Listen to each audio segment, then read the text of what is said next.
বিশ্বের মানচিত্রে তার কোনো অস্তিত্ব নেই, তবুও সেই দেশেরই ছাড়পত্র হাতে এক নারী হাজির হলেন নিউ ইয়র্কের জন এফ কেনেডি বিমানবন্দরে।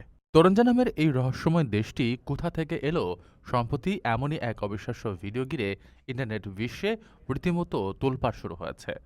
ভিডিওটিতে দাবি করা হয়, টোকিও থেকে আসা ওই নারী নিজেকে ককেশাস অঞ্চলের তরেঞ্জার নাগরিক বলে পরিচয় দেন, যা শুনে তাজ্জব বনে যান বিমানবন্দরের কর্মকর্তারা।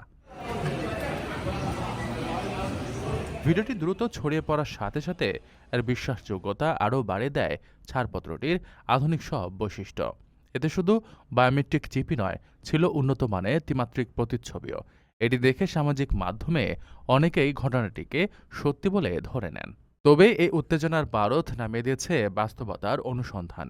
বিমানবন্দর কর্তৃপক্ষ ও তথ্য যাচাইকারীরা পুঙ্খানুপুঙ্খ তদন্তের পর নিশ্চিত করেছেন যে বাস্তবে এমন কোনো যাত্রী জেএফকে বিমানবন্দরে আসেননি এবং এ ধরনের কোনো ঘটনাই ঘটেনি। পুরো দৃশ্যটি কৃত্রিম বুদ্ধিমত্তা ব্যবহার করে তৈরি একটি নিখুঁত ধাপ্পা। বিশেষজ্ঞরা বলছেন, এই বানোয়াট ভিডিওটি মূলত ১৯৫৪ সালে টোকিও বিমানবন্দরে ঘটে যাওয়া বিখ্যাত টরেট নামের অস্তিত্বহীন দেশের এক ব্যক্তির কিংবদন্তিকে নতুন করে সামনে এনেছে।